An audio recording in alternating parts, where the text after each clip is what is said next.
So I've stumbled on this really cool looking survival horror game that I wanted to share with you guys. And no, this isn't sponsored in any way. This developer doesn't even know who I am, that I know of anyway. And I don't know any of these people, but I wanted to show you guys this cool looking game just so we can keep our eye on it and see what happens. If you're a fan of Resident Evil style survival horror, third person, then hey, maybe this will interest you as well. What really struck me, I thought the protagonist looked awesome. Let's go ahead and look at this video. So set in 1897. Tell me if I got this straight. Baxter Race Weapons manufacturer, and a good one too. made the finest rifles this side of the Mississippi.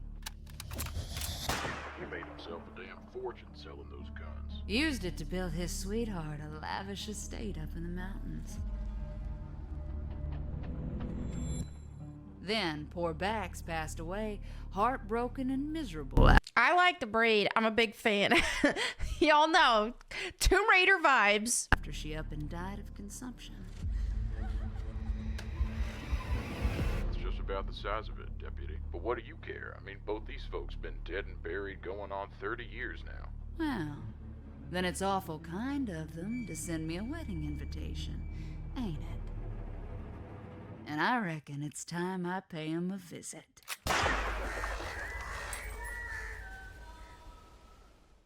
All right, so there you have it for a little teaser, but here are some of the screenshots. It looks really cool to me. I mean, we don't have a whole lot to go on, but it has certainly piqued my interest. I really like the main character because she does remind me of when female lead characters were done way cooler than they have been in recent history. But yeah, I really like the art style. I'm a big fan of Resident Evil style games in general anyway. I do kind of have a little bit of a fatigue with female lead games, movies, anything like that, just because they have not been done well.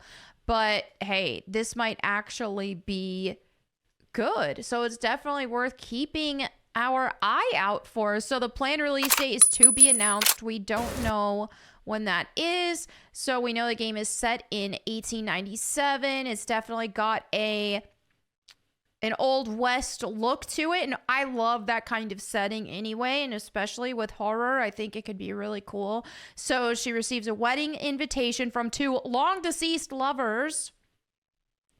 Hopefully not gay. Probably not in this setting. Come on, that would be dumb. All right, so Adelaide Clancy braves the halls of Wraith Manor in search of a missing sheriff. Okay, so she's actually going to be, yeah, you're going through a manor, so that already is Resident Evil vibes, right? A haunted manor. So you step into the boots of a gunslinger and learn what makes this hot-headed deputy tick. I love hot-headed characters. Lara Croft. You know, all right. So as she investigates a long abandoned estate in this survival horror adventure inspired by the classics of the genre. The one thing I like with horror games, I like it when you get to play as an equipped protagonist. It's one reason why I love Resident Evil so much is like, hey, you are playing as, I mean, for the most part, now you saw a little bit of a venture away from this with Ethan Winters, who was just like a regular dude who is like, yeah, there to save his daughter, protect his family type story. But in what we see in classic Resident Evil is that you do see capable, trained protagonists, right? So yeah, I do like to see that because it depends on what you're going for with a horror game. Do you want to feel helpless or not? I don't like to feel helpless in horror games. I like to feel like, okay, yes, this is scary and there's scary stuff going on, but I am playing as a character who is equipped and who is brave and who can handle it. That's what I like when it comes to horror games, right? So I think it looks cool. We've got, man, this keeps trying to autoplay. So one thing about it, puzzles. I like puzzles. I mean, classic Resident Evil especially.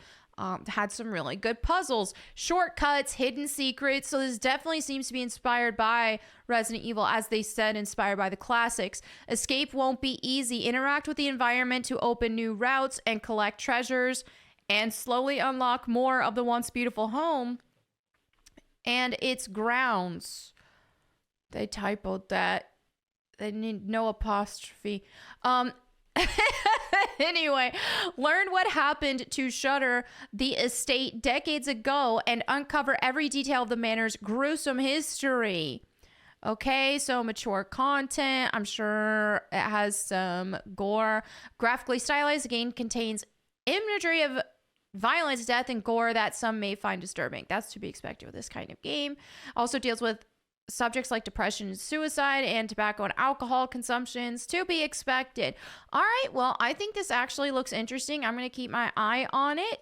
We don't have a whole lot of information at this point, but I think it could be really good, and I thought it was worth sharing because especially with how modern gaming has been and how it's not been that spectacular for the most part, apart from like you've got Expedition 33 changing the game, and you do have some exceptions, but mainstream AAA gaming has really gone downhill because of the woke mind virus. So now it's like, hey, I do like to keep my eye out on more indie studios to see what they're actually making. And it looks like I don't see anything else from them on here, but I will be keeping my eye on this game, and I look forward to seeing more information as they continue to develop it. But anyway, I wanted to make this video just to kind of shed a light on what's going on, and that we do have some options in the indie sphere that can be pretty good. So we'll see.